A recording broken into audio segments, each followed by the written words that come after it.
खबर मध्य प्रदेश न्यूज में आपका स्वागत है। आइए बढ़ते हैं देश विदेश की तमाम बड़ी खबरों की ओर। चुनावी हलफनामे में लोन की जानकारी छुपाने का मामला। भोपाल से कांग्रेस विधायक आरिफ मसूद की बड़ी मुश्किलें। एचसी लोन दस्तावेजों की जांच में पाया सही। आरिफ मसूद ने लोन दस्तावेज फर्जी होने की दी थी दलील। आरिफ मसूद पर 50 लाख से ज्यादा के लोन की जानकारी छुपाने का आरोप है। मसूद का निर्वाचन शून्य करवाने बीजेपी प्रत्याशी ध्रुव नारायण सिंह ने याचिका दायर की है।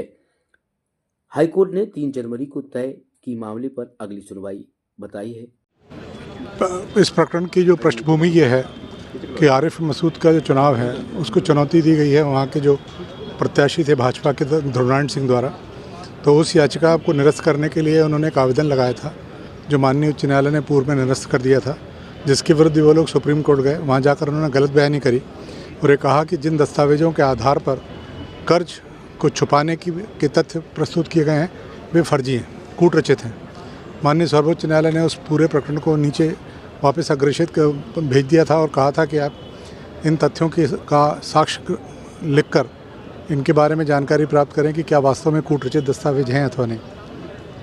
माननीय न्यायालय ने गवाहों के बयान लिए, परीक्षण किया गया।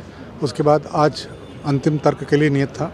अंतिम तर्क सुनने के बाद दोनों पक्षों के माननीय उच्च न्यायालय ने यह निर्धारित किया है कि जो दोनों दस्तावेज हैं जिनके आधार पर यह दावा किया जा रहा है कि उन्होंने बहुत बड़ी राशि अपने और अपने पत्नी के नाम पर ऋण पर के तौर पर ले रखी थी और जिसको छुपाकर नामांकन भरा था, वो सत्य दस्तावेज हैं, अधिकृत अधिकारी के द्वारा जारी किए दस्तावेज हैं। और माननीय सर्वोच्च न्यायालय ने यह भी निर्धारित किया है कि जो आपत्तियाँ उठाई जा रही हैं पूर्व में निर्धारित हो चुकी हैं, अब उसमें नए सिरे से विचार करने की आवश्यकता नहीं है और उनके आवेदन को और उनकी उठाई गई आपत्ति को निरस्त कर दिया है। और माननीय न्यायालय ने विस्तृत आदेश में उन तथ्यों का भी उल्लेख किया है जिनके कारण जो आरिफ मसूद का पक्ष है उसने इस निराकरण को विलंबित किया है।